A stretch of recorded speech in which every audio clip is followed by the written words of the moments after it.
come to order. We have severely shrunk this month. It is. But I'm glad that people who are here. Thank you for coming out in the cold. It's cold. Maybe next month will be warmer.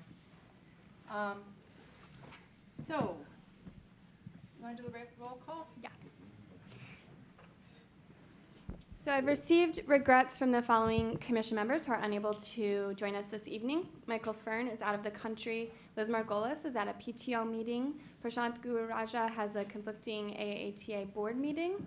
Steve Dolan has a conflict this evening as well, and Stephanie Preston is ill tonight. So I will now call the roll of the remaining commission members. Commissioner Felt. Here. Commissioner Gordon. Here. Commissioner Hull. Here. Commissioner Nahidi. Here. Commissioner Parsons. Here. Councilmember Ackerman. Here. Commissioner Stoltz. Commissioner Trudeau. Here. Commissioner Palumbo. Sergeant Bill Clock. Here. Commissioner Cooper. Here. Commissioner Lazarus. Here. Commissioner Liu. Here. We do have a quorum. Yay. All right, I have one change for the agenda, which is to remove the crosswalk update. That's not yet ready. I apologize for that. Are there any other changes to the agenda or anything? Take a motion to approve. Can you say your name as you approve, please? Commissioner Ackerman moves to approve the agenda. Thank you. And a Commissioner second. Gordon will second. Thank you. Any objections? Then it passes. All right, we have an agenda. We have time now for public comment, and you have 3 minutes for that. Looks like somebody's eager to talk. Yes. Good evening. My name is Clark Charnetsky, and you removed some crosswalk update from the agenda, but one thing I want to congratulate the city on has to do with crosswalks, and that's on Fifth Avenue, coming from the Broadway Bridge in the Carytown area. There's one crosswalk that was difficult to notice because of parking right near it, and there's additional signs there. There's one of those little things that sticks up in the road, so it brings people's attention to that crosswalk. And then just beyond that, there was a kind of an ambiguous situation between Community High School and Carytown, whether or not people should stop for people there. And that's been now made a crosswalk with stripes and signs and so forth. So I think that makes that much safer. Also on the way in on Plymouth Road, I had to stop 2 or 3 times for people crossing, and they pushed the button for the flashing signal for pedestrians. And I was sorry to see that there's a problem with that now because of patent dispute. And I hope the city is able to come up with a solution that's as good as those are. So I think they've worked quite well, and people are used to them now. And I hate to see that go by the wayside. There's also something in transportation going on. I'm on a committee for SMART, the suburban bus system. And at the first of the year, they started a new service on Gratiot, Woodward, and Michigan Avenue, express service about every half hour from around 6 a.m. till about midnight. And the one of special interest to me is from downtown going out to Michigan Avenue. It stops at the Dearborn train station, the Dingle Transit Center, pulls right into it, continues then on Michigan to Middle Belt, and then terminates at Detroit Metro Airport, serving both terminals. And it's only $2, runs about every half hour. So it's kind of a simple treatment of their master plan, which had bus rapid transit on all those routes. So this should help to determine what the public's reaction is to it, and I hope they're very successful. Thank you very much. Thank you. Is there anyone else who'd like to speak? Okay, then we'll close public commentary.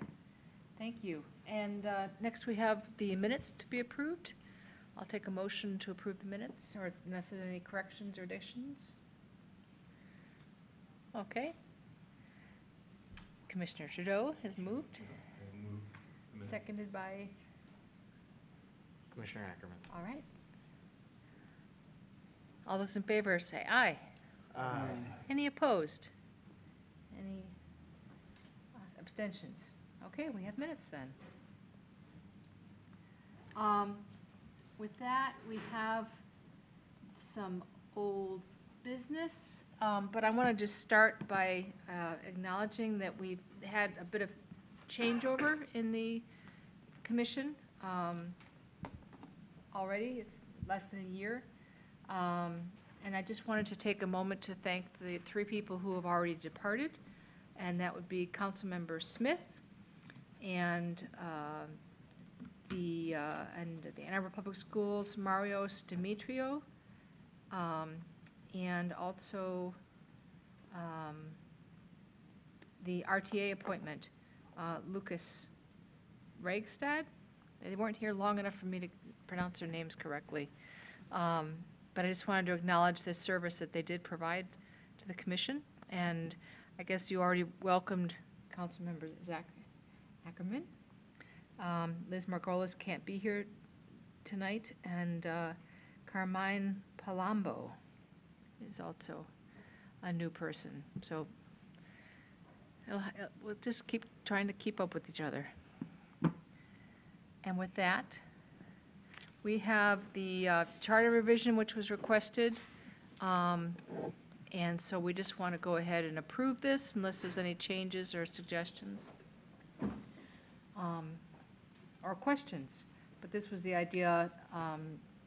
Some of the language was taken from the memo from Howard Lazarus. So the committee will be ongoing. And you'll see the work later on tonight as well. Any questions? A motion to accept this charter? This is Commissioner Gordon, I so move. Okay, seconded by, Commissioner Ackerman. all right. Those in favor, say aye. Aye. Any opposed? Any abstentions? Great, thank you very much for that. And next, we have the Major Street Projects Review as requested. So this is the kind of thing that will be coming out of that committee from now on. And so we have the draft in your agenda. The idea was to go over this, accept it, that this is what we're going to be having. Are you putting that up? I was going Okay. to try to. See if I can get to it.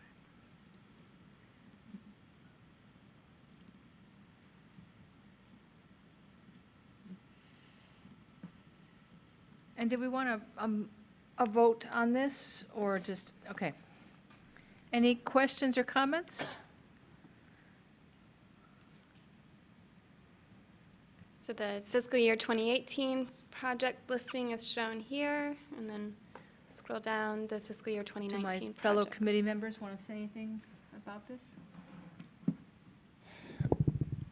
I guess we touched on this briefly in December, but essentially the list sort of called from the CIP plan, a focus on resurfacing projects, because at least so far that seems to be where the commission has been able to have some input on design and some other, I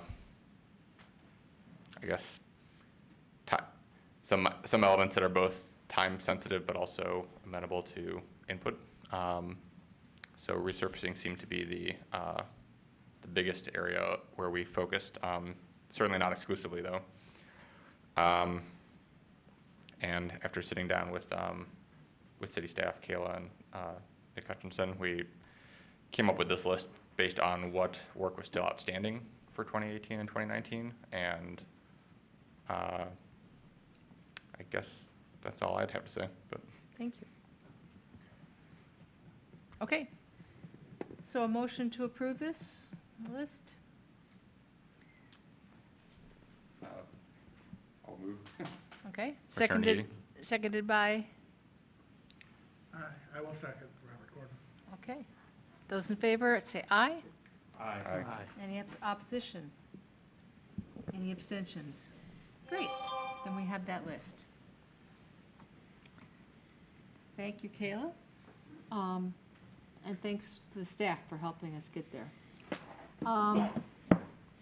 Next, we have the Speed Reduction Committee, and Bradley's going to say a few words since Stephanie can't make it tonight. This is just a brief update, because our final meeting with staff was supposed to be last Friday, a Friday recently, where we had the snow event and school shut down. There were some staff members and committee members that couldn't make it, so we've pushed it back to Monday, February 5th at 9:30. That is a public meeting. It will be on the 4th floor. The other thing to say is thank you to Councilmember Smith, who, while not on the commission, is still seeing through that committee and is still participating. We've received initial broad, sort of general reviews from staff and are looking forward to more details and should have some strong recommendations by the February meeting. Great. I don't think I ever did mention it, but there was a lot of interest in the formation of this committee. The day after our meeting on Thursday, when I was so terribly ill, Channel 4 showed up at my side door and insisted that they wanted to interview me. And I said, no. And that I foisted them on to Scott, and he foisted them on to Chip, and he foisted them on to somebody in City Hall, and I never heard what happened, but, that was a slightly amusing thing, and hopefully we can have some better public relations about the issue once we've made a decision and received your recommendations.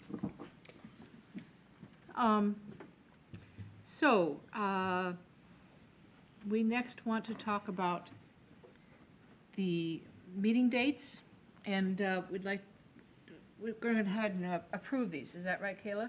That's right. So, yet another vote. So you all should have gotten a copy of this before. Nothing new here.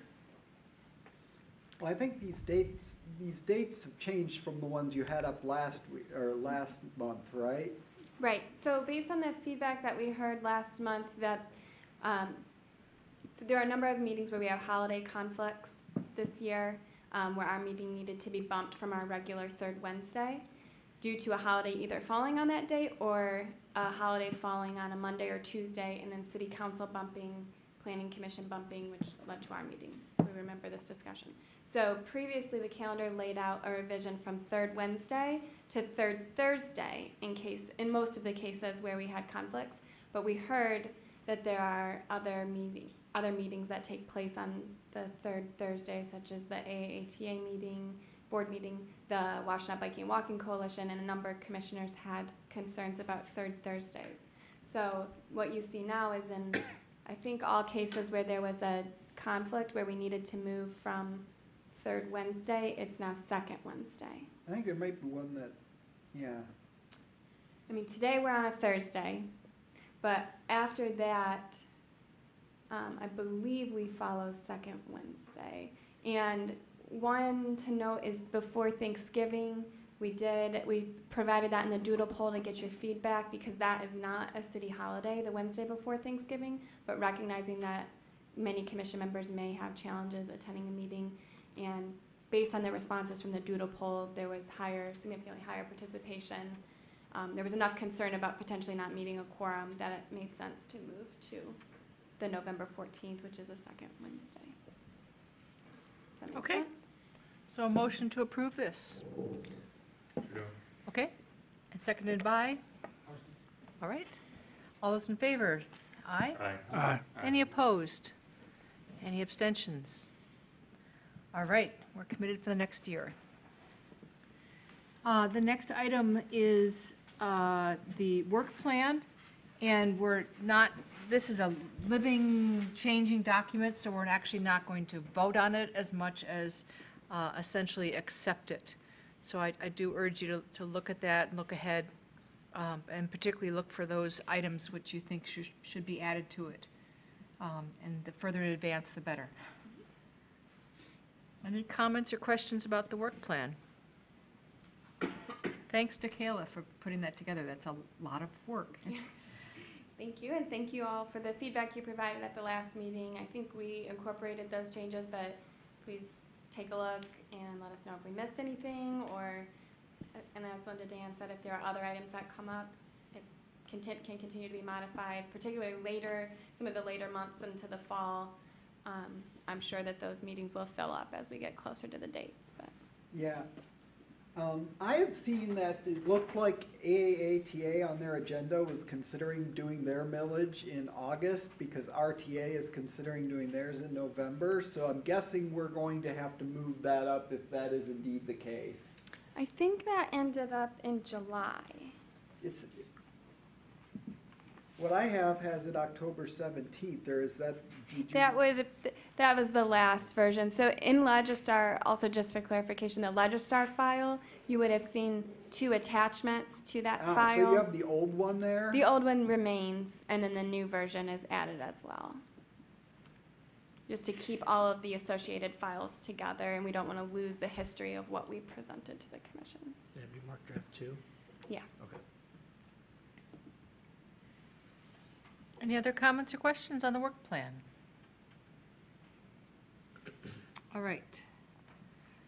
So this next item under new business may have been a little bit confusing and also a little bit difficult to have much to say so quickly. But this is concerning the resolution by City Council asking us for our comments on the mobility in the Lower Town area. So Kayla says she did not receive any recommendations in advance of the meeting. And I'm wondering if there are any comments or recommendations that people will have at this point, having reviewed the material.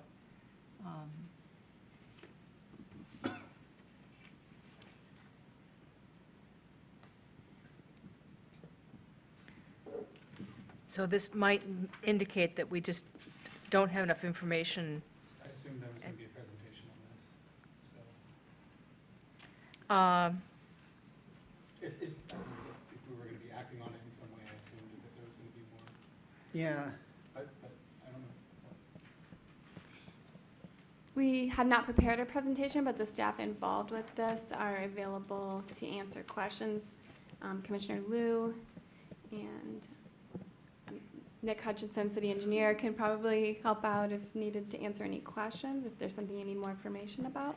I think one of the reasons why there isn't a presentation available is because, again, there's very little information. But if we had a comment about steering that, the process or any other aspect, we could do that. Howard? Madam Chair, the item was drafted and presented, and council approved it just a couple weeks ago.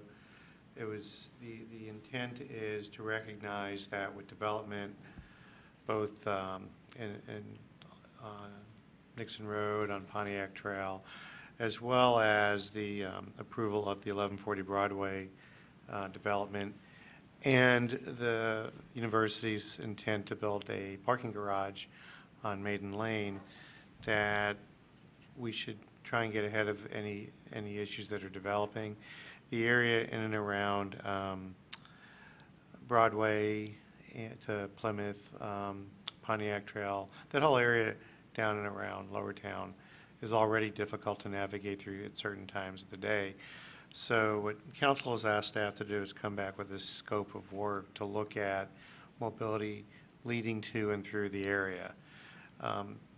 They've asked us to also get Transportation Commission thoughts on what kinds of things and what kinds of outputs we should look for as a result of conducting the study. The statement of work that staff will put together will be pretty general, I think, in nature, and will also carry with it some recommendations on what we need from a resource standpoint. So it is an open-ended requirement. What will come back to council is a general scope of work that we can go out and engage a consultant for. So if any of the commissioners have any thoughts about things they would like to see included, it'd be a good time to bring them up. It's also perfectly acceptable for a commission to not make a recommendation at this time, because I would expect that when we do put a agreement together to bring in some consulting services, that you'd have another chance to review it.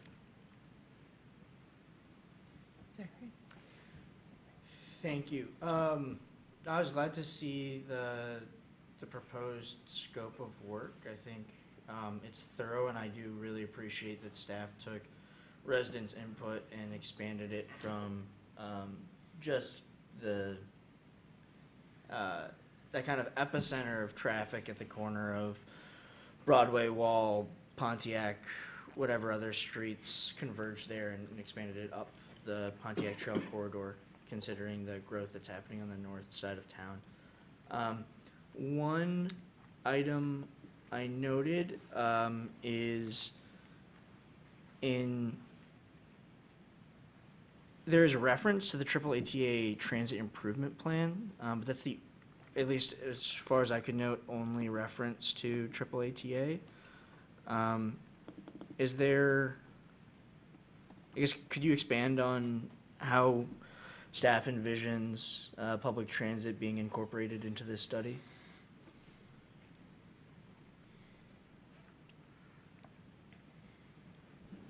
The initial thought is there's this document available from AAATA. It's a five-year plan. At least it addresses any near-term improvement. And many of the development that we know at this point, at least some of those, they're engaging a lot of the transit use as a goal to reduce the number of vehicle trips. So that's the bottom line of involving this document. So, I mean, I think that's a great tool to set the vision and speak to the goals of including transit. Perhaps, unless I'm missing it, would staff be amenable to also exploring better utilizing public right-of-way, especially with regards to transit access? I think of better utilization of the public right-of-way on Pontiac Trail near the proposed, what is it? The Barton Green, the cottages on Barton Green, the proposed development just south of North Sky. And there being issues with, well, there being hopes that there might be opportunity for bus pull-off for exit and entry as a means of reducing congestion on Pontiac Trail, especially given the demographics who would be moving into that young car light. Okay, so that's one item we didn't specifically call out, but we can add that portion in to. So that's the specific call out that comes to mind, but I'm guessing I'm missing opportunities to better utilize public right-of-way to better facilitate public transit. So I think maybe just as a general note, that being one specific manifestation of it, that's something to explore, is better utilization of right-of-way for, I mean, for transit, but probably also for pedestrians. And that is called out from a safety perspective, but there may be more opportunity than we're presently giving. Okay, so that ends up being one recommendation. Thank you, Zach. Any others, now that you've had a chance to think about this for a bit more?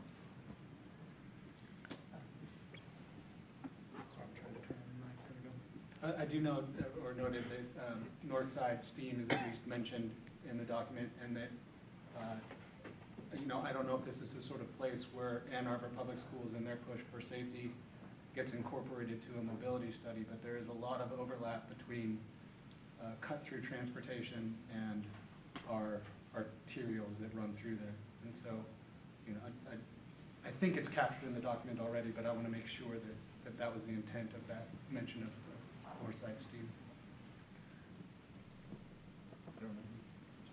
I'm not entirely clear what that recommendation would be then. Help me. To consult with Northside Steam Project in looking at Chandler and Traver, and the final street is, can't think of it, as corridors of transportation and ways that we can mitigate that while we're also doing this study. Okay. Any additional?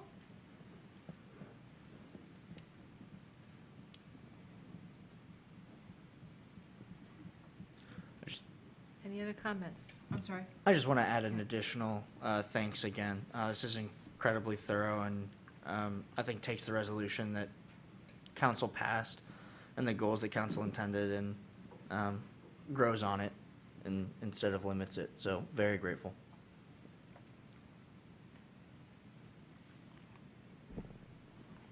Okay.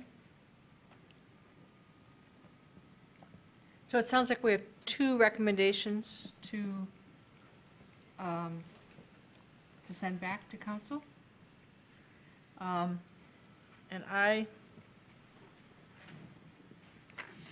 the first one was to better utilize public right-of-way for transit and pedestrians.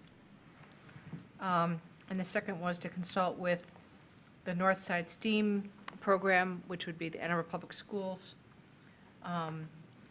looking at the side streets as corridors of transportation. Residential streets maybe is the way to put it. Residential streets currently used as throughways Okay. or cut-throughs. So we could have a resolution then, which I have help here. The Transportation Commission recommends that the scope, schedule, costs, and funding sources for the staff review of mobility in the Lower Town area be provided to City Council for their consideration with the following comments and recommendations from the Transportation Commission. And those two that I just read out. Is that acceptable? And would we have opportunities then to communicate either formally or informally later on? We could take the opportunities then. I know if you it's not spelled absolutely out, can so- contact your city council members to have them amend it further Yeah. should that be necessary. But Or we could staff send may able additional- to grease those cogs a little bit more, I don't know. Yeah, we can send additional recommendations if we come up with them. So, anyone want to move that? The resolution plus those attachments? I will so move it. It's Robert. Great. Seconded by Trudeau. Trudeau. All in favor? Aye. Aye. Any opposed? Any abstentions? Thank you. It'll be an interesting couple of years to see what comes up out of that. And the next is the Pauline Boulevard updates. And do we have a slide on that? And pull that up.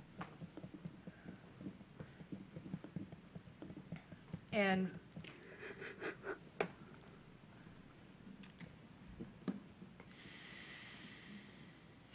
the person who I've heard the most comments about this is from Bradley, and so I was hoping that he might speak to this just a little bit. We actually have a resolution also to send to City Council regarding that. I hope it's clear that the City Council has to approve when parking spots are removed, and that's why this is a more formal process than it might have otherwise been. And the CIP committee, I think, was instrumental, especially with Brad's help in making this change. I'll just say that I very much appreciate, and perhaps Cyrus can jump in here, that some of the ideas that we had talked about at a meeting with staff about putting in bike lanes, the staff not only were open to it, but went above and beyond And I appreciated how open the public meeting was on this, the options that were given to residents, and ultimately that 90% of the responses there were in favor of bike lanes.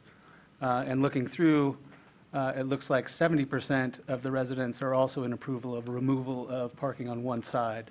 So I just see this as a win-win-win-win on all sides, and I'm really pleased that I think it just worked well on this one. So I have no reservations in moving this forward with approval. I'm recommending that we do that. Any comments or questions?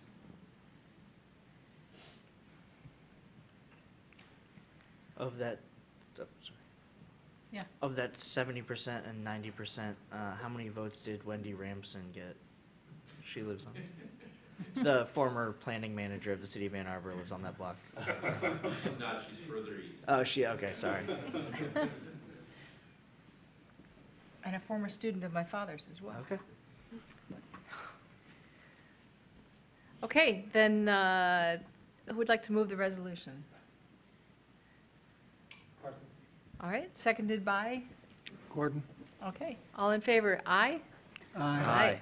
Any opposed? Any abstentions? Great, thanks for passing that. And we're moving so quickly, I have to keep looking. Okay, so next is the information and discussion on street resurfacing and related projects. And Kayla invited Dave Dykeman to come speak to us. Good evening. My name is Dave Dykeman. I'm one of the city's engineering project managers, responsible charge for the city's street resurfacing program and annual resurfacing project. I thank you all for the opportunity to come before you tonight to present this year's candidate projects for street resurfacing as to be included in the project. Before I do so, I'd like to take a little bit of time just to give you an overview and some background on resurfacing projects in general. Resurfacing projects are intended really to restore the condition of road and street pavements from poor to excellent condition. They're generally streets where pavements are deteriorated and not structurally sound, and the objective of the project is to restore these pavements so they are structurally sound. In addition, they also look to enhance the functionality and safety to both motorized and non-motorized users of the roadway. Typically, these projects include or are identified as candidates utilizing the city's transportation and pavement asset management planning and process. From there, they are programmed and funded for construction utilizing the capital improvement plan process. Generally, the projects are contained within the existing footprint of the roadway. They involve very little or no geometric changes. They require very little or no survey data collection. They are less complex and involve minimal, if any, detailed design work.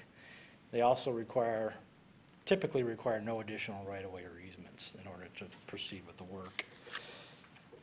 In terms of considerations and opportunities that we look at during the planning process for the projects, we first of all look at the different methods that would be required to structurally rehabilitate or restore the pavement condition as a primary focus of the project. We also look at the feasibility to incorporate improvements identified in the city's non-motorized transportation plan into the project. Again, we look at feasibility to incorporate minimal stormwater management improvements and other necessary drainage improvements. We also look at necessary improvements to achieve compliance with the current ADA standards, and also look at the feasibility or necessity for traffic safety improvements. One thing I failed to mention on here is we also work with AATA to look at necessary transit improvements along the project corridors. Diving down a little bit further into each of these different considerations and improvements, a typical rehabilitation or restoration method includes one of the 5 following. Could just involve a pavement overlay with no removal of the existing pavement, so just putting a new asphalt surface or concrete surface on top of the existing pavement. It could involve partial depth removal and replacement. We call that a mill and overlay or mill and fill.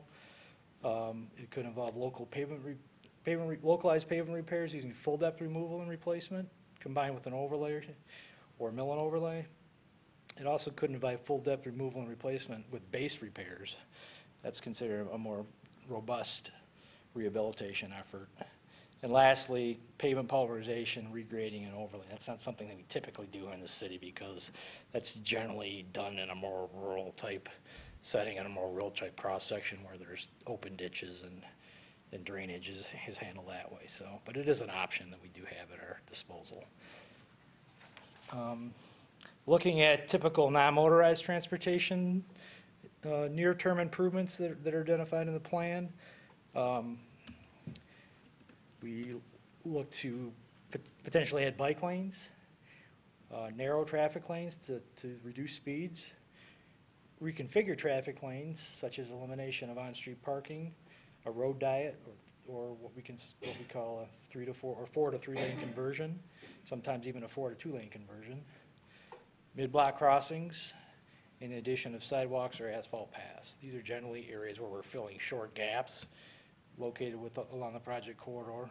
They're not extensive, detailed type of work. Going further, looking at drainage and stormwater management improvements that are considered. These usually involve the removal and replacement of curb and gutter, removal and replacement of stormwater curb inlets. Sometimes we have to change or improve the pavement cross slope. If the pavement cross slope's too flat, we don't get proper drainage, which can lead to safety issues. We also look at possibly installing infiltration basins along the project corridor if deemed feasible, and also oversized storm pipes and drainage control structures. Those type of stormwater management improvements are generally considered only where projects fall within the Allen Creek watershed. In terms of ADA improvements, I thought I did. Let me go. There we go. Sorry about that. Typical improvements include removal and replacement of concrete sidewalk and sidewalk ramps, addition of concrete sidewalk and sidewalk ramps, and also sidewalk and sidewalk ramp repairs. Finally, looking at safety improvements, we sometimes look to shorten crosswalks at intersections and mid-block crossings by using curb bump outs. These provide opportunities for motorists to better see pedestrians, as well as pedestrians to better see motorists. We also look to enhance pavement markings and traffic signing to provide better visibility and guidance for users. Lastly, as I mentioned, in terms of the transit improvements, we work with the AAATA to enhance, generally it's high volume bus stop locations. We pour concrete pads at those locations, and we look to connect those bus stop locations with existing sidewalks in the general vicinity. So diving down now into the 3 projects proposed for this year. Those include South State Street from Hoover to Packard, Stone School Road from Eisenhower to Packard, and Jackson Avenue from Wagner Road to the city MDOT jurisdiction limits, which are near Weber's Inn. I believe you all were given slides of those project locations in advance of the meeting. So starting with State Street, the project limits extend from the southerly or westerly curb line of Packard down to just north of the Hoover Ave intersection. The proposed work includes a mill and overlay to remove and replace existing asphalt pavement that overlies an existing concrete base pavement.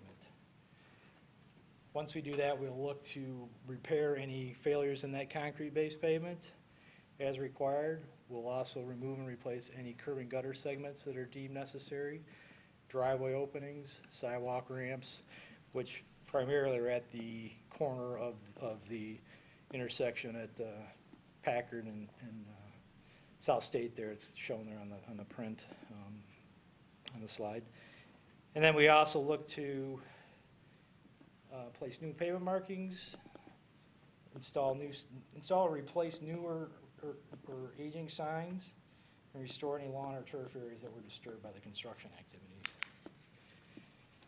In looking at this project in detail, there were a couple different near-term opportunities identified in the city's non-motorized plan that are proposed to be incorporated into this project. So the slide on the right shows the existing lane configuration, which essentially is a three lanes with a parking lane along the west side of the street, extending from Packard south about halfway down the block. And then it opens up to an exclusive right turn lane down at Hoover. The plan is to reconfigure the laneage to accommodate bike lanes on both the east and west sides of the road. Create 10-foot lanes to also accommodate that. And in order to do so, we'll need to eliminate those 7 metered parking spaces just south of Packard, as well as eliminating the exclusive southbound right turn lane at Hoover. Staff is currently examining the feasibility of doing both of these, working with our traffic engineering staff to see how the impacts of eliminating that right turn lane affect the operation of the Hoover intersection, and also working with the DDA and Republic Parking concerning the elimination of the on-street parking. In addition to those opportunities that were identified in the non-motorized plan, we also saw opportunities to improve pedestrian crossings and ADA improvements at the Hoover intersection. We've elected to defer these improvements to the upcoming Hoover project that is scheduled for 2019. We didn't feel it was pertinent to actually go in and disturb that intersection, knowing full well that the water main project would do the same the following year. So we didn't think it was a benefit at this point in time. Moving on to the Stone School project, those limits extend from the northerly curb line of Eisenhower Parkway northerly to the limits of a recent Packard resurfacing project that was done, I believe, in 2012 or 2013. Work activities, again, are very similar to those proposed along the South State Street corridor, with the exception that we don't have an underlying concrete base pavement at this location. So we're planning to basically mill and overlay to partially remove the existing asphalt pavement, remove and replace concrete curb and gutter segments and driveway opens as required, place new pavement markings, install new and replacement traffic signing, and restore lawn and turf areas that are disturbed. We also will be looking at the existing drainage system and potentially making drainage improvements regarding removal and replacement of existing curb inlets. Generally, if there's a style of curb inlet called a drop inlet, we generally replace those as a part of the resurfacing project because they just don't function as well as a newer style drainage structure.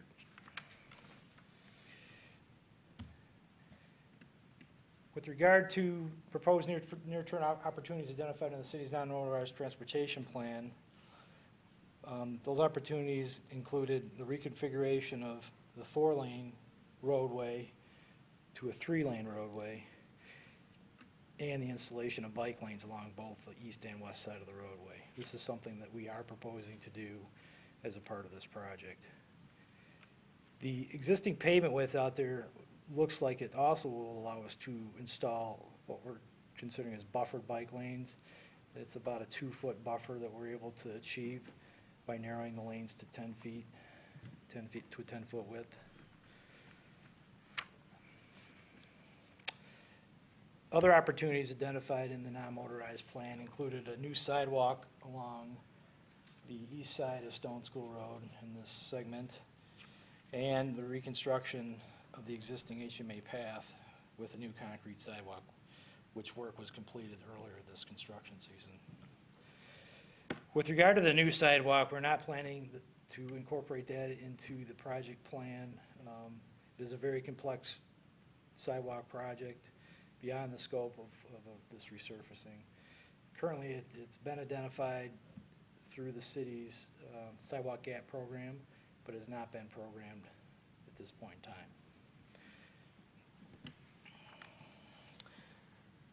Lastly, I move on to Jackson Road. So Jackson is unique because it's a boulevard. Its limits are kind of different because it's kind of an island for the city. The MDOT jurisdiction essentially starts on the westbound side where the split is near Weber's Inn and continues to Wagner Road. And then in the eastbound direction, it starts at Wagner Road and stops essentially where the ramp comes in the exit ramp comes in off of 994. So with this project, there's actually 3 different types of pavement that we're looking to rehabilitate. Those are color coded there. So near the east end in front of Weber's, we have an asphalt just strictly an asphalt pavement.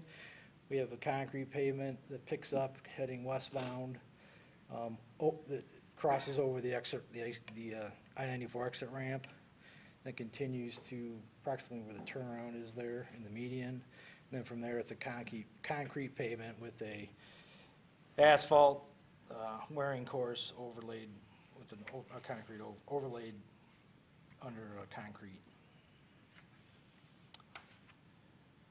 In terms of the work activities, we're looking to mill and overlay the existing asphalt pavement and composite pavements. We're looking to improve the condition of the existing concrete pavement by performing repairs, patching, resawing and sealing the joints. We're also looking to repave the existing asphalt shoulder, which serves as a bike lane through this corridor.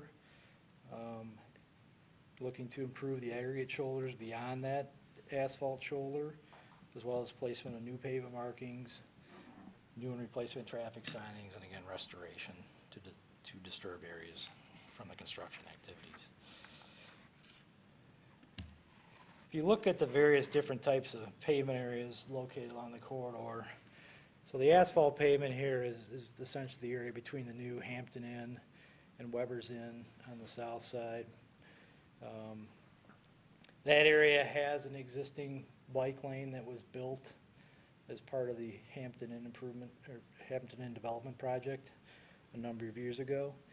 If you continue westerly, the pavement turns into concrete with paved asphalt shoulders on both the south side and the north side. The north side pavement acts as a bike lane, but you can see here, this is where the pavement stops. So the plan is to actually continue and pave this gravel shoulder up toward the bridge where it ends, and then once you get beyond the bridge, the pavement starts again, and that will serve as a bike lane facility and make that improvement through the corridor. This slide down here in the lower left shows the pavement beyond the bridge there for the exit ramp, and shows the paved shoulder. And then this last slide shows the pavement, the composite pavement in the eastbound direction with, again, a paved shoulder that serves as a bike lane. The project intends to remove and replace all this asphalt pavement both on the roadway and in the shoulder, and we're actually looking to widen these shoulders till the full extent is feasible and possibly include buffer bike lanes as a part of this project.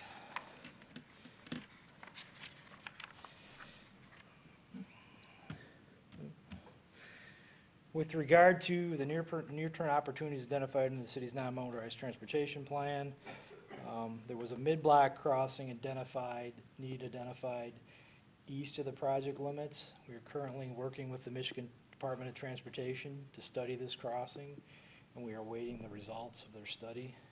We expect to hear from them later this month.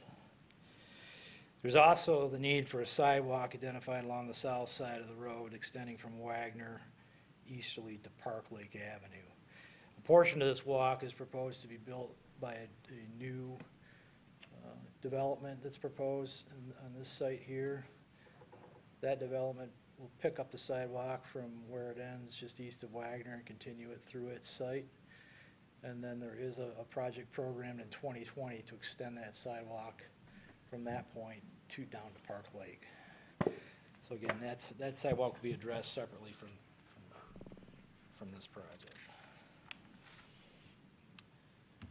terms of next steps for the resurfacing project this year, we are working to finalize our designs later this month and into early February. We'll be preparing final specification and cost estimates in February, and a final bid package also in February for advertisement. Project bid letting is anticipated to be sometime probably late March, with construction to start in May and continue on through October of this year. With that, are there any questions?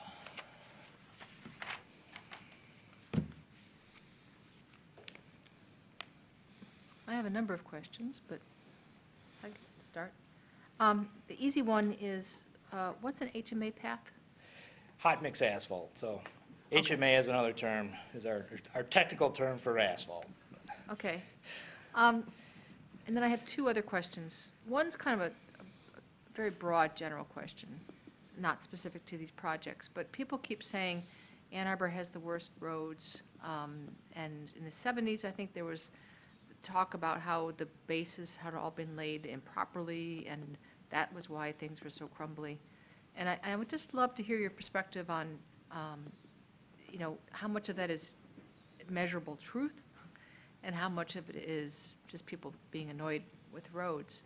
And if we did have that base problem, which I never knew if that was true or not, have we caught up with that so that the overall the bases are considered to be best practice and in good shape and all that kind of stuff?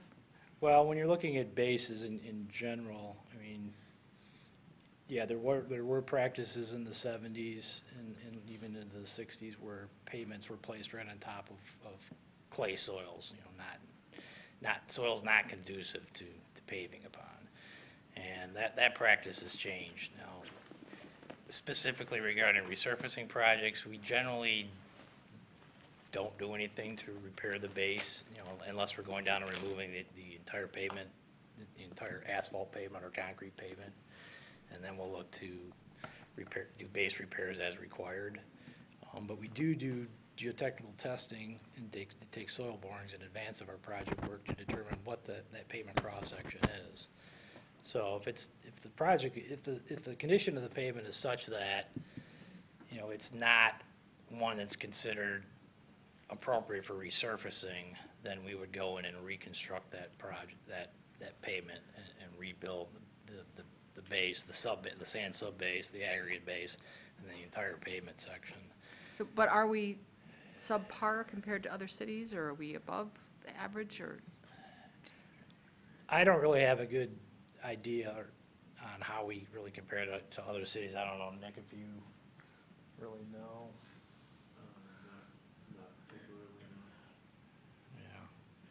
It's kind of an I urban think myth in about- general, I think we compare relatively similar to other cities, primarily just because the funding that's been available to fix the roads in the state of Michigan has been well below average, and we just haven't been able to keep up. Okay.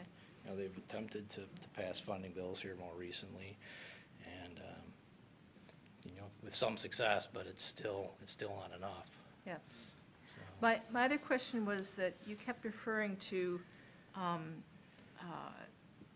that this will be used as a bike path, or it acts like a bike lane, and that kind of thing. So are these going to actually be bike lanes? All coming the up? facilities that we're proposing to construct as part of this resurfacing project will be bike lane, you know, we will be adding bike lanes. Okay, Jackson has, I guess, I mean, the non-motorized plan identifies that there are existing bike lanes out there, although I did note that there is an area where there's a gap, where there's a gravel, it's just a gravel shoulder, and Right. the bike lane ends. So we'll be looking to improve that, so we have continuous bike lanes along that entire stretch of roadway, and they will act as bike lanes. that's Or where I they get a little will- maybe I confused, should say they'll be bike lanes. Okay. They'll be marked, they'll be designated as bike lanes. with all the There'll standards. be and- standard markings will be Okay. applied, so they will be a designated bike lane. Where in some cases now, I think there's areas that are used as bike lanes along Jackson, but they're not necessarily marked that way. So particularly once you get west of the bridge and the exit ramp overpass, headed westerly toward Wagner Road, we have a wide paved shoulder there, but there's no bike lane designation or markings as such. But that will be done as part of this project. Great. Other, Just real quick, I'll start at the state and make my way down. Just Okay. quick comments. State Street, removing the parking, I don't see as much of a problem. The right-hand turn lane, I imagine the city might, or traffic might show that it's difficult to do that. I hope that we can figure out a creative way to solve that, to get bicycles through that corridor, including potentially just an uphill bike lane. I think that's downhill a little bit, that section, so. Slightly. I mean, Yeah. we still could accommodate a bike lane on that side of the street for the majority of the corridor. It may have to stop to accommodate that right turn lane if it proves that it's still necessary. Well, if we And do, then I think we. just put share, it would be share of the road at that point. Yeah, I'd just highlight that I'd like green to go through there, for instance, or some sort of creative solution other than just a bike lane ending. You know what I mean? Yeah. we can look at that. Stone School, I love, thank you. Buffered bike lanes, I mean, a road Yeah, diet it's not conversion. it's not gonna be much of a buffer. It's about a 2-foot buffer for each bike lane, but it is nonetheless. A 2-inch buffer on a 4-foot bike lane or a 5-foot bike lane, it means a lot. So I very much appreciate it. Which leads to the third, I appreciate the widening of the bike lanes, or at least putting them in on Jackson, approaching the bridge. That bridge is pretty narrow and scary when you're riding on it. I don't know if there's a way to move traffic over. There's a little bit of shoulder on both sides There's of the about, bridge. we measured it, it's approximately about a 4-foot of pavement outside the traffic lanes on each side of the On bridge. each side? Yeah. If you could have 2 on the inside and 6 on the outside, Well, that would be awesome. we can have, that bridge is not under the city's jurisdiction. It's under Okay. the jurisdiction of the Department of Transportation. That's certainly a conversation we can have with them. Generally, there's a shy distance required from the railing of the bridge to traffic. Okay. And it's probably already substandard. So, like I said, we can have the conversation, but it's probably unlikely that they're willing to budge on that Yeah. just because of that safety concern that they would have. I'd But appreciate that. we'll have the Yeah, conversation. I appreciate that. Thank you. other questions? I'm not sure whether this falls into scope of resurfacing, but I'm wondering if we do look at or have looked at reconfiguring the geometry of the intersections a little bit, especially Packard State and Arbor. I know with the bigger design projects, we might do that, like we're doing with Fifth and Beeks, for example, with the Detroit Street project. They're changing the way the bump outs work to slow down some of the turns, just because I know this intersection gets a ton of pedestrian traffic, and there's a lot of auto traffic. It can get pretty chaotic. And when you have these angled streets all meeting together, some of the turn radiuses are really wide, and it makes cars fly through fast. So I don't know if that's in scope for the kind of thing we look at for this kind of thing, but Generally, for resurfacing, it's not, like I mentioned initially, we don't have the opportunity to change the geometrics. Typically, with resurfacing projects, those fall under reconstruction type project categories. I can say that there is, and maybe Nick can speak to this better than myself, but I understand that there's an initiative to apply for grant money to do a safety audit, looking at that whole triangle area there, Hoover, South State, and Packard, and looking at needed safety improvements and other improvements, within that area, and that will lead to, most likely future projects that may address some of what you're mentioning there, your concerns. yeah, great. And thanks for clarifying that. And I definitely think that's especially these kinds of intersections, and all along Packard, there are some, and there's a few other places where they get pretty tricky. And so getting some experience figuring out what works and what doesn't. And I also appreciated when they did the fifth study, doing the study on closing a traffic lane temporarily to see what happens, and then that kind of thing. I would I'd love to see the city do more of. Again, that's out of scope from the resurfacing, but since we're looking at one of those intersections, I just wanted to. Well, it's to raise certainly it. good to do from a feasibility standpoint to determine sidewalks and whatnot. Right, right. so. And there's cheap and easy ways to do that that are temporary that we can learn a lot from. We don't have to spend $1 million every time we want to try something. Mhm. Yeah.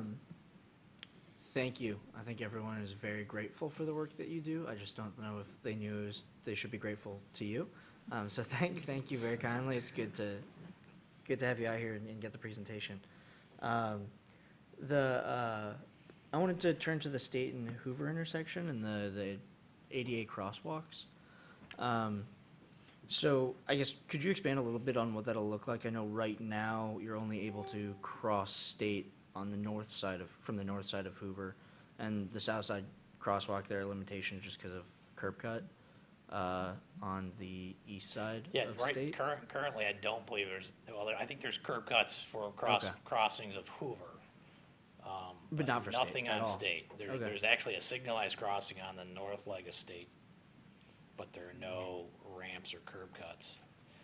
So. Wow, okay, So, I mean, one thing that we were, we didn't really analyze it or study it Yeah. a lot with this particular project, just because we knew of the Hoover project that's slated for 2019. And it'd be much, like I mentioned, it's a much better is that fit for calendar or them. fiscal 19? I Or I believe guess both, it could be both. Yeah. Got it. Yeah, okay. so next construction season. Got it. Yeah, one thing we've looked at is a possibility, keeping that crossing on Hoover, but possibly moving the crossing on State to the south side. It's a very busy intersection Yeah. with pedestrians. There's also all kinds of utilities out there, and Got it. that's really the biggest challenge, not to mention there's driveway curb cuts as well. So the south side looked like it might be a better opportunity for a Mhm. crosswalk there, and moving that signal, the pedestrian signals to that side of the intersection. Yeah. And eliminating it on the north side. But again, we were looking primarily at Hoover, or I'm sorry, at State Street to the north, and Okay. there's telecommunication, electrical, and then the city's own infrastructure and utilities also in that corridor, and it's very Yeah. busy. So, I mean, I definitely appreciate finding efficiencies in, lining up the right construction with the right project. I mean, it is a dangerous intersection for pedestrians. I've certainly almost been hit there many times, and it's, fairly dense residential proximity to the athletic facilities and sporting events. I guess, what is the efficiency of waiting for the Hoover project as opposed to this State project to find a solution for pedestrian safety there? Well, I mean, it would involve quite a bit of infrastructure improvements, just to make those pedestrian improvements. From a funding standpoint, it just doesn't seem a wise way Okay. to spend our money when we're gonna probably most likely turn around and remove all of those improvements to do the Hoover work. So it just or a- fits, or a the portion. scope fits better for the Hoover The scope project fits then. much better with the Hoover Okay. project. I can appreciate that. That's, And if I can add too, the Hoover project is a resurfacing and a water main project. got it, okay. In all likelihood, that water main replacement is gonna have to go out into the Hoover or to the State intersection in order to connect in. Understood. So we would be tearing up again the following year. Yeah. And we Okay. don't generally like to do that, so. Nope, that's great, that's smart. Kinda gives the city a black eye when we do that. Yeah. Thank you. Then the earlier Stone School project from Ellsworth to 94 was funded in a large part from the county millage. I'm curious, I guess this might be trying to get into the sausage a bit much, but however the funding source is decided, and is there opportunity, I mean, are we leveraging county dollars on the continuation of the Stone School project? Yeah, typically what we do is we know we're getting X number of dollars through that county millage, and we try to line that up with projects, being that that's basically road money. We try to line that up with projects that,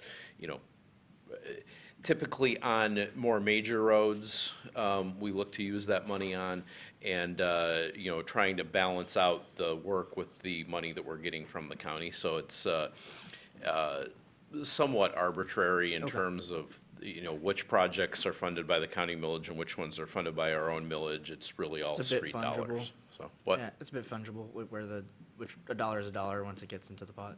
Sort of, yeah. The county likes to know what it is we're spending the millage money Of on, so course. we try to keep consistent with that as much as we can. No, I mean, it was the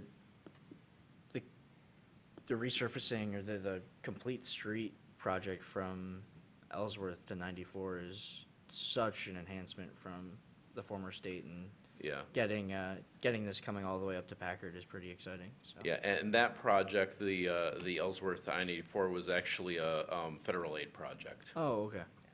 All right, maybe So- I'm misremembering what paid-for signs I saw where. You might be, yeah. Okay. They're all over the place. Got it. Thank you very much. Sure.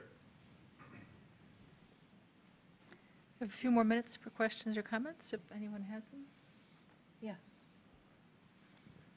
I'll add my thanks as well. Thank you for the information. My main question was, when you spoke briefly about the types of opportunities and work that comes up in resurfacing, and I think the last bullet was about potentially adding in sidewalks or asphalt paths. I'm interested to hear a little bit more about that, because to me that's, I guess I don't totally understand how easy that is to do when you're not able to really delve in, if you don't really have the scope and time to delve into geometric changes. I guess I'm not sure how, when the opportunities come up to actually do the sidewalk, to add potential sidewalk and asphalt paths. And I guess related to that, as you mentioned, for Stone School, there's an opportunity to add a sidewalk, and that does seem perhaps more complicated than the resurfacing program can attend to. But I guess I don't know how related those are, and I guess I'm trying to understand a little bit more about when those opportunities really do come up to add, to add a sidewalk. Sure. So generally, we're looking at opportunities that have very little complexity. There've been areas identified throughout the city where there's small sidewalk gaps that are relatively straightforward, where the work can be done within the existing right-of-way. It may just involve placing a sidewalk across one property frontage, very little grading effort that's required. We're able to work within the right-of-way. We don't need any additional easements or temporary grading permits. Really the amount of work and effort to build or construct that sidewalk is minimal. So really resurfacing projects would only focus on those type of activities. Like I mentioned along Stone School, there's quite a bit of complexity involved with that sidewalk because there's grade differential, there's an existing retaining wall directly behind the curb, so it's going to probably require temporary grading permits, possibly even easements. It has an extensive amount of complexity involved with that project, so obviously it wouldn't fall within the scope of resurfacing. So we're just looking at areas that we can, address, fairly easily with a minimum amount of work. Okay, so I think that makes more sense, because I guess so it sounds like when it's simple enough, it is possible to sort of, because I think in previous conversations, we've talked, resurfacing is kind of like a curb to curb, we're not changing any curb. Right, it's within the So footprint it sounds of like the existing road. in the cases where we're adding a sidewalk or an asphalt path, it's, even though the work is technically maybe happening beyond the curb, it's such a minimal amount that it's not, you're certainly not Right. changing where the curb is. It's You're just, complex, we have to say, typically it's a flat surface where Okay. we just need to go down, excavate 6 to 8 inches, put in our base, and then build a new sidewalk on top of it. Okay. And then restore along the edges, so. okay. Add to that, Sure. The other kind of difference between some of those projects, like using the Stone School sidewalk there on the east side as an example, the work that Dave does is typically done without a lot of detailed plans and a project like that, we would need to go out and get a topographic survey done. We'd have to do extensive amount of design work. We'd have to do a lot of engagement with the adjacent property owners, getting easements and all that kind of stuff. So in terms of looking at it that way, it's a completely different scope and a completely different animal than what he's doing, to put together plans for a resurfacing project. And from what I understand too, it's not like, since the work is happening in two different geometries, one is happening in the roadway, we're not talking about there's still the opportunity to revisit it later without feeling like there's lost opportunity. Yeah, because you're not getting, on something like that, you're not gaining a great amount of efficiency and cost savings by doing it as part of the resurfacing project anyway. Okay, perfect. That's exactly the kind of understanding I was hoping for. Thanks. All right. Just about out of time, but if anybody has anything else pressing? Seeing none, thank you very much for coming. Thank you for the opportunity. And now we get to hear some updates.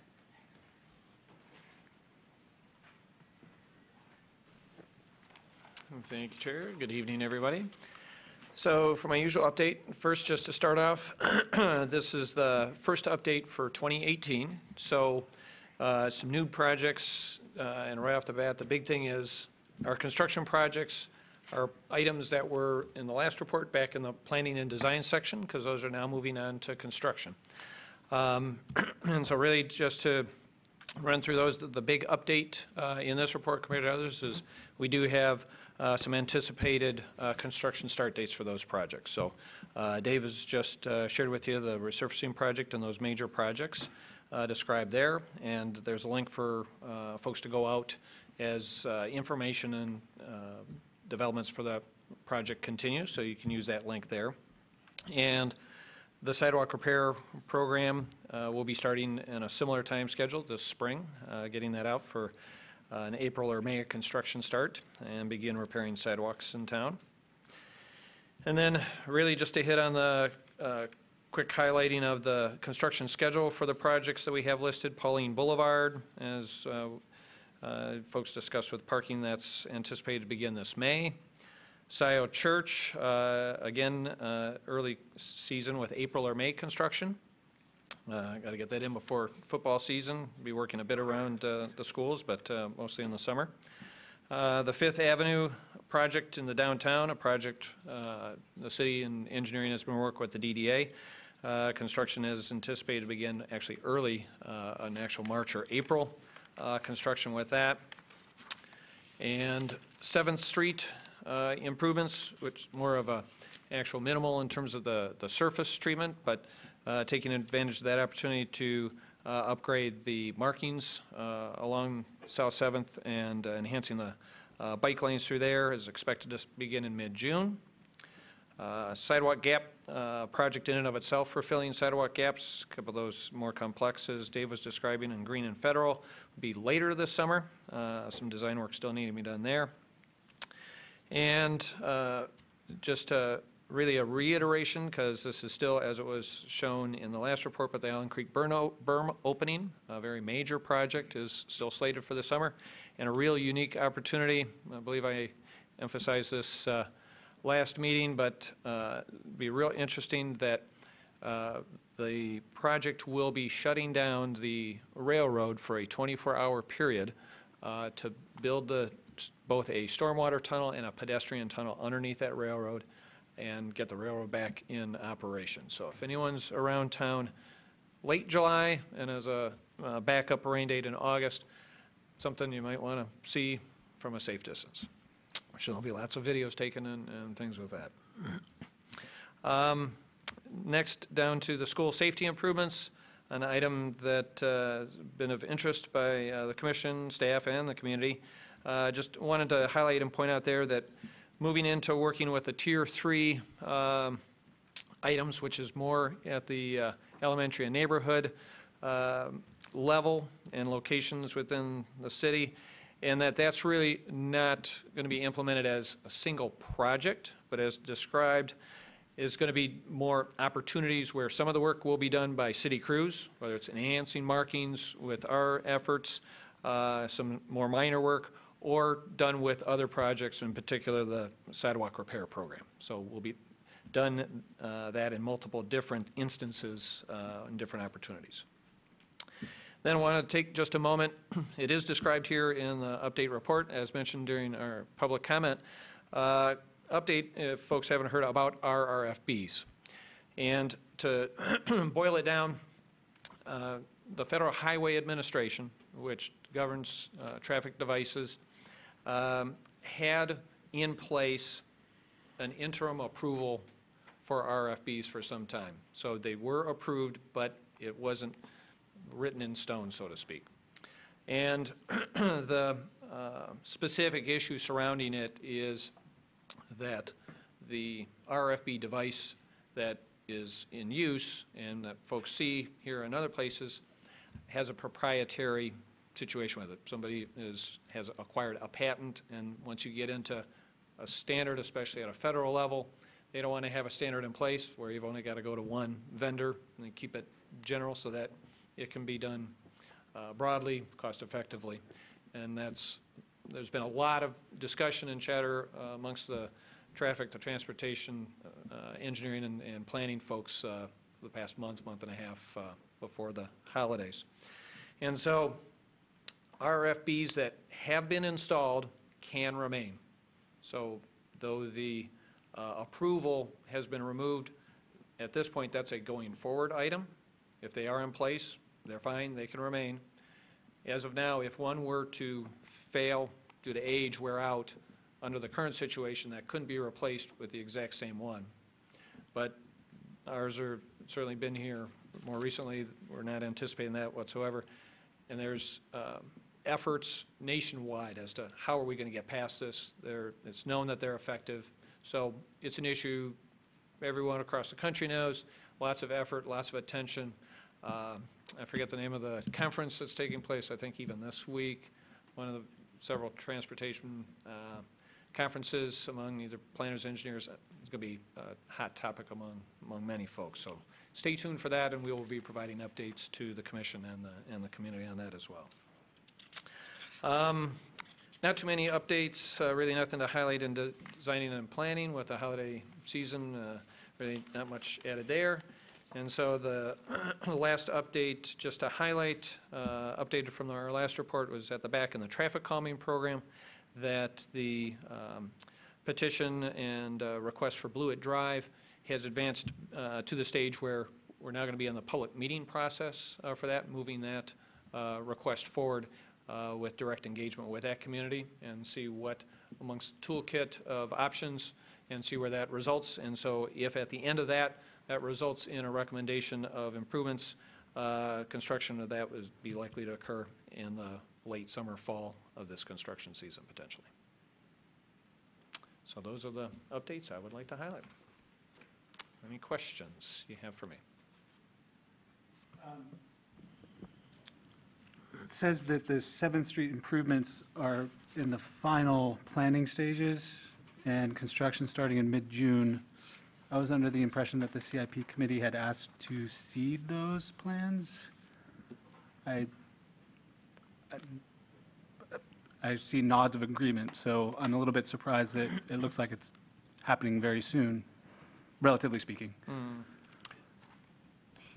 So I think that those were, the 7th Street project, if I remember right, is on your list of projects requested, and I don't know if it had come up in our discussion with Nick Hutchinson whenever the CIP committee met with the traffic engineer, or the city engineer or not, but as I understand it was that when we discussed this, there isn't a whole lot going on with that other than the buffered bike lanes that have already had community input. Is that right?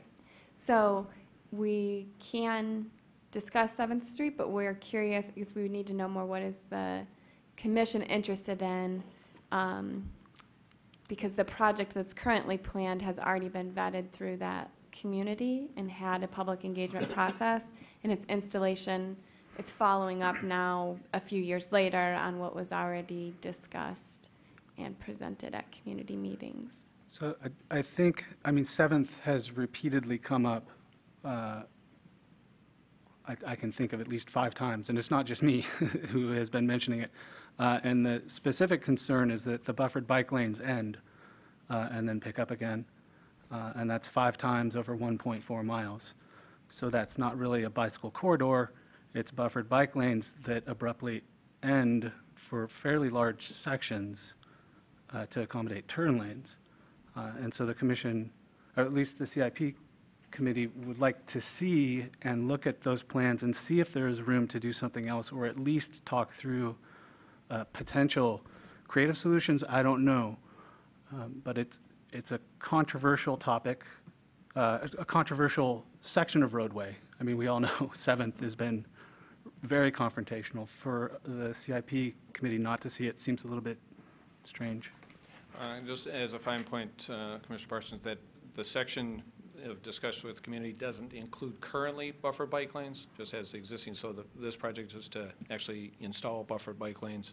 What was examined, and as Kelly discussed in the community engagement from Stadium to Miller, was just a straight bike lanes without the buffering. So that's what was came out of that community engagement process, and this project is adding it that stretch, but as well as, I believe, down to Sour Church as well.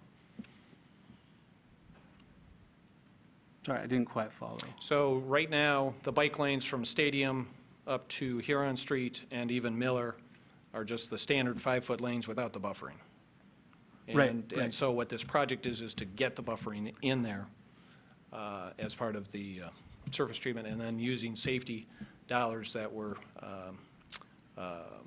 we received a grant for that purpose to add the buffered bike lanes for that stretch. I think the concern that was put forward was that those bike lanes that currently exist only exist for certain portions of the roadway, and then they disappear to accommodate left and right, or left-hand turn lanes. Right. And so when we're adding in buffered bike lanes, but we're not addressing the corridor as a...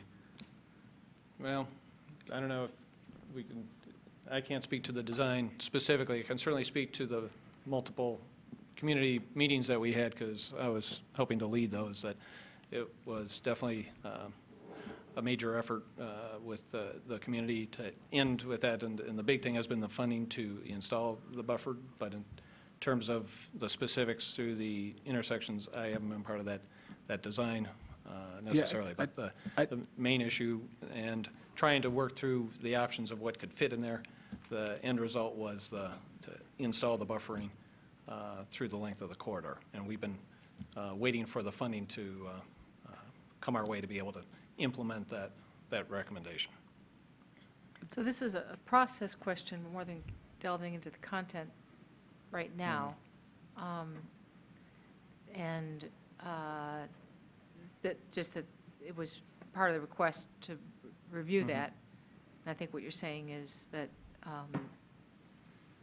that's not going to happen? Is that? Is this out for federal bid or rebidding it? No, it's federal. Because of the grant requirement? Yeah. So, and so that's already in? That's been part of it, was the timing? Don't know what stage of the process we're in right at the moment. Okay. I think we've. You wanted to speak to the mic? Just in terms of timing, don't know if there's an opportunity to review it before. Yeah, I think preliminary plans have been submitted to MDOT for review at this time. I'm not sure exactly where it is in the whole process at the moment. So there may be a few things to find out after this meeting. I'm just confused. I mean, yeah. I remember Council Member Smith at the first meeting here asking to see the 7th Street plans, or at least that was an example of what, I want to say that his words were what this commission wants to sink its teeth into, as an example anyway. I know that I've been asking to see these plans multiple times, and I was under the assumption that they would be presented to the CIP committee. Perhaps I'm mistaken, though, and Linda and Cyrus remember differently. But I know that requests have been made about 7th Street, and I thought we had communicated that it's a buffered bike lane project to install the buffers as discussed previously. And I thought that either had come up, like I said, in the meeting when Nick was present, or communicated in email after that, we didn't see a whole lot. We needed to know more about what is the commission interested in talking about beyond the buffered bike lanes, which have been vetted through the community. But, so that was where I thought that it was left, was that follow-up communication had been made. But I think that we should talk, I mean, staff should talk after this meeting and see whether or not it is feasible to, if there's anything that can be brought to the commission, or to be clear that there isn't an opportunity for that on this project. Okay, this might be a process question, and we might need to more formalize. I guess we're more formally going to be requesting things with the CIP committee in the future, but Yes. I thought I would see plans prior to. And staff, I mean, I guess another thing to keep in mind, staff will try to bring projects. Your request list was just formally approved at this meeting tonight. So while Right. we've been in communication, I think that's another thing to keep in mind is we have just now formally approved your request for the FY18, FY19 list, and then staff would review your request and see what is feasible, where are there opportunities to bring projects, and where are there not. And there may be projects that are requested that are not either in line with the commission's scope or in line with the project timelines, or we may need to respond on that, but I think that that's an important thing to keep in mind, is that these are requests for review. So we have a specific design question, which I think can be answered at some point fairly quickly, and then we have the process question and also the opportunity to kind of learn how formal do we have to be, what the expectations are. And So this issue is an interesting one, and I don't have the way to untie this knot in its entirety, but at least I can explain how the city's non-motorized plan has addressed this situation. Because 7th is just one of many roadways where the plan had called for bicycle lanes, but that there were challenges in what's called the near-term opportunities, recognizing that the right-of-way was consumed by vehicle lanes. And so what Commissioner Parsons is talking about is that where we're adding the buffering along the bike lanes is okay. I don't want to put words in your mouth. Yeah. But that when you approach an intersection and the road flares from one lane in each direction to a lane in each direction and a turning lane, that the bike lane, in essence, doesn't fit. And that there's been a determination based on the traffic patterns that the area has been allocated to motor vehicle use, and that the approach that we've used in the city is in those transition zones, we put share the road signs to alert the motorists to be aware of bicyclists, and for the bicyclists to understand that their protected area, be it historically it's been a bike lane, now it's going to be a buffered bike lane, they will not have that protection and exclusive use as they go through the intersection, till they get to the other side where the buffered bike lane will pick back up. And so I clearly understand, and this was incorporated in great detail in our 2007 original non-motorized plan. And what is recommended for these corridors is that rather than waiting until the full reconstruction of a roadway could be contemplated, that the bicycle lane segments along the corridor be put in place with the shared road indication through the intersections. It's a less than solution, but it's the question of what are we doing? We have something where we had nothing. We're enhancing it with some protection, and we still have the long-term opportunity to visit upon these intersections in any of a number of capital projects. But those projects themselves will run into some complications. I don't know, because I'm not a designer, we haven't done that. But in terms of, I hear you loud and clear, I appreciate and feel the pain that we have in having a less than complete bicycle system, but from the standpoint of what we can physically and fiscally achieve in the near-term opportunities, the work that staff has done is consistent with the plan, and it meets to the degree that is possible or practical what the plan is called for. So that, again, I don't think that I've offered anything other than an explanation to define that this is not happenstance. This is a planned instance where we have added the lanes along the road where we could, where we've tried to sign it so that there's advance notice for bicyclists and motorists, and that, you know, without getting into the legal machinations of it, bicyclists are legally entitled to use the lane that is called the shared lane when they exit the bicycle lane. Being legally of the right doesn't provide you the same protection as having a separate physical space. But that's what we can provide today, and we need to continue to try to do better as we move forward. Eli, thanks, and I agree. I think 7th Street is going to be better than it currently is with buffered bike lanes. I don't want to say we need to stop, but I am curious.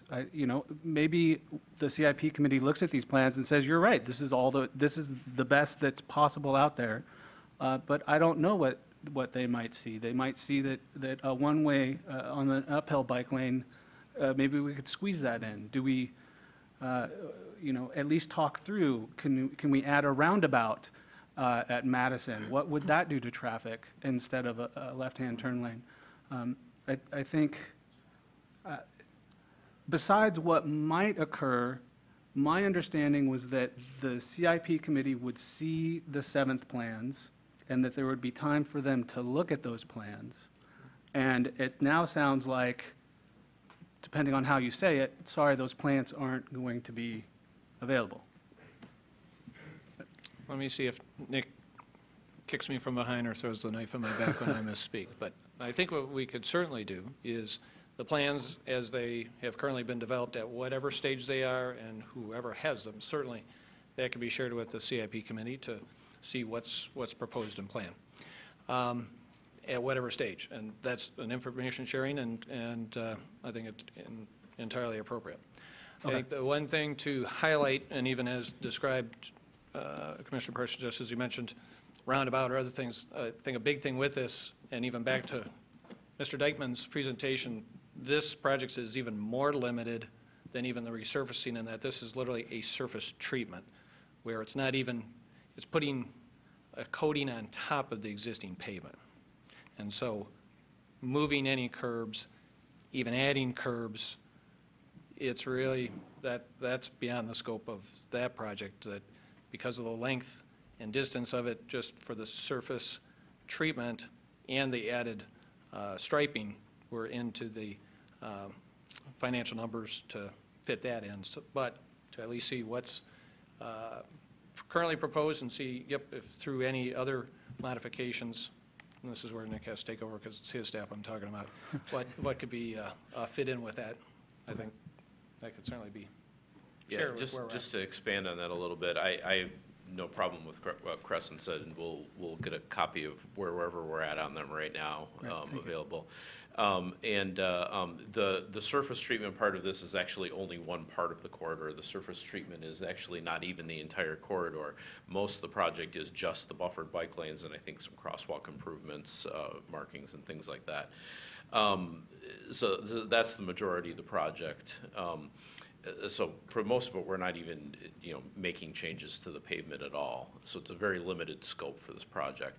One thing I would refer to as well, which you may have seen at some point in the reams of information that you've been given since the commission was formed, was we did do a study We had OHM, one of our consultants, did a study on the corridor, about improvements there, and their recommendations were organized into kind of 3 levels. The near-term, middle-term, and long-term opportunities for improvements.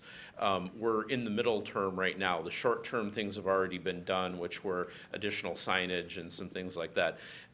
Where we're at now is those middle-term improvements that are the buffered bike lanes. There's going to be some pavement markings that go along with that, and that kind of thing.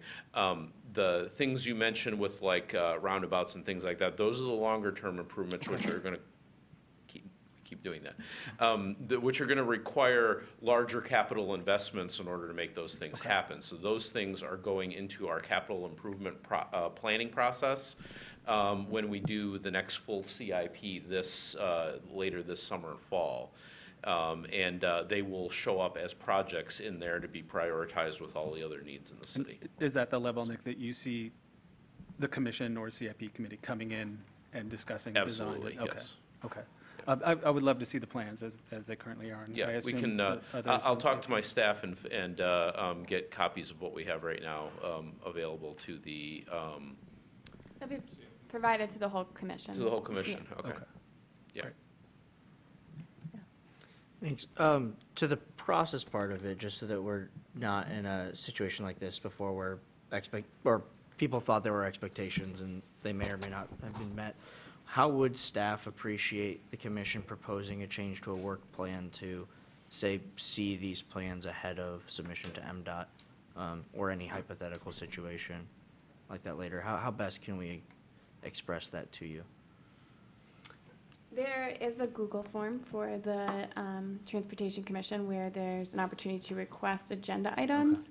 And I can send that link out again because it's probably been a few months at least since I've sent it out. It hasn't been largely utilized, but that is the most streamlined way for us to receive requests from you. And I mean, you can also call for agenda items at a meeting if there's a request. Something you want to add to that, Crescent? Well, Looks like you yeah, have an idea. I have to give Howard the. I think this is a project that sometimes, because of the source of funding, things take a little bit longer to get done than we'd have liked.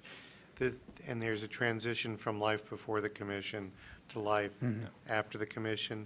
And I think any hesitation you might sense is that I think Crescent and Nick are trying to respect the process that went on before the commission was and the extent of community engagement and not break faith with the residents who participated.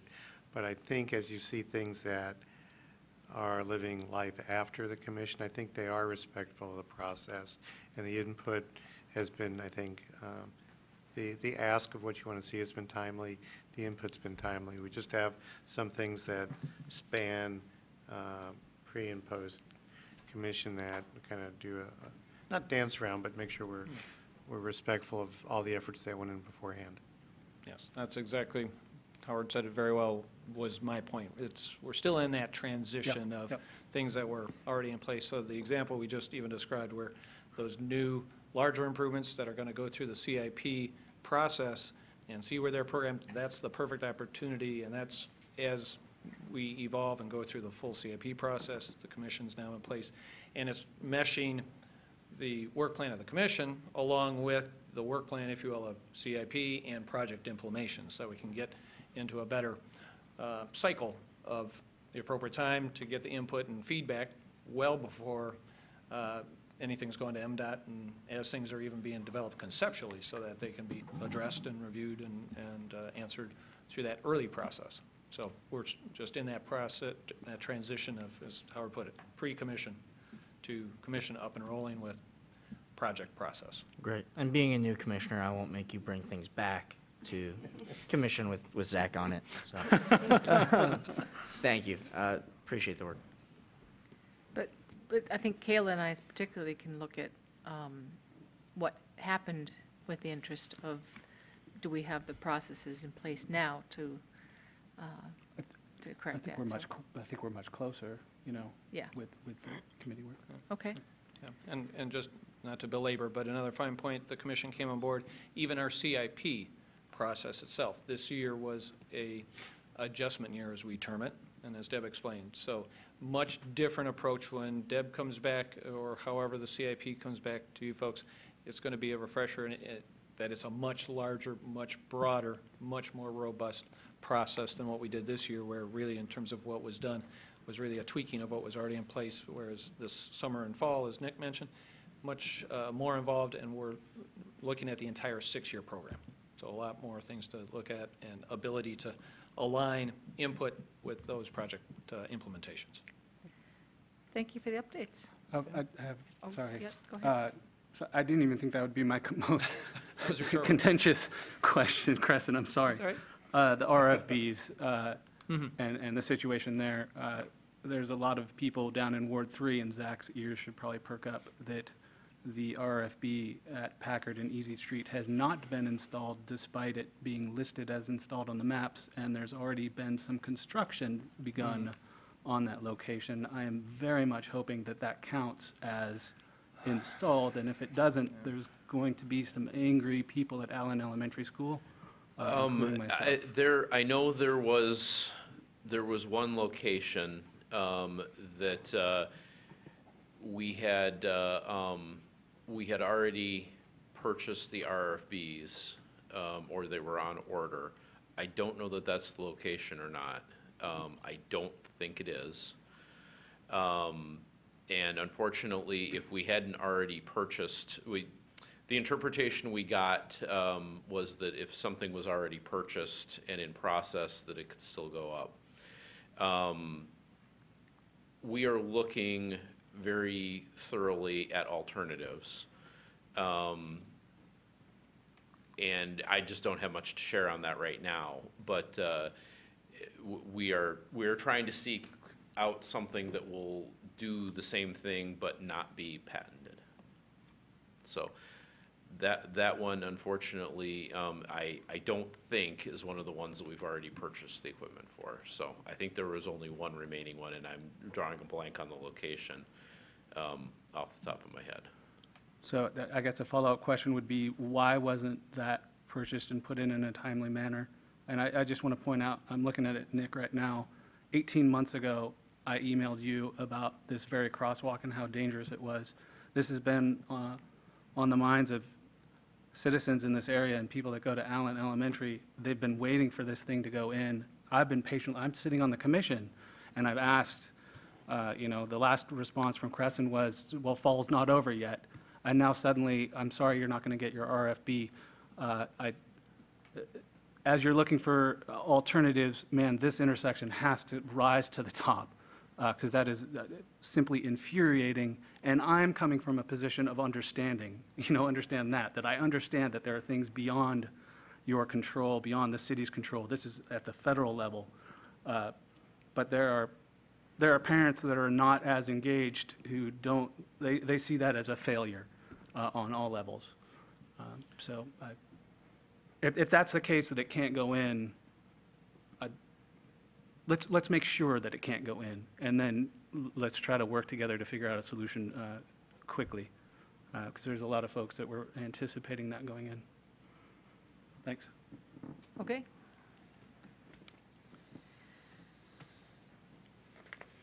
That was a devastating news article to read.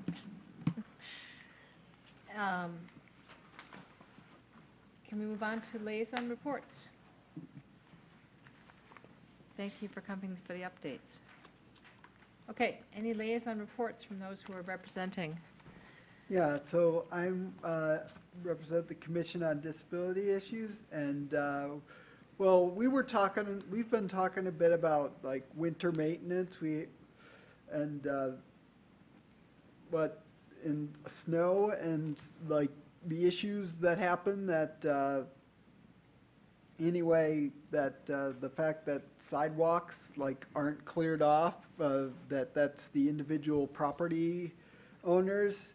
And I know they're working on some pilot program called Snow Buddies to help people remove snow that can't, or to help clear the areas that aren't cleared, like for the sidewalks.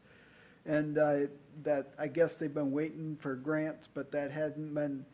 But the thing I just wanted to bring up is, yeah, in our presentation on the winter maintenance, which is what I was thinking of when I said winter maintenance, but is that they had mentioned, like, they don't do bus stops, they don't do curb cuts. And I'm wondering, like, is that because they've determined that that's part of the sidewalk? And I'm also wondering about the whole history about why sidewalks are considered a property owner's responsibility, because it really, I mean, I'm experiencing it more just being out, is that, yeah, the road is clear, the sidewalk isn't, and then there are weird gaps in the sidewalk, and it just seems like just quite odd. I mean, how much we pride ourselves on pedestrian access, that sidewalks are second-class citizens effectively under the system, that it's just this patchwork system. And So one of the places I would refer you to is the Pedestrian Safety and Access Task Force,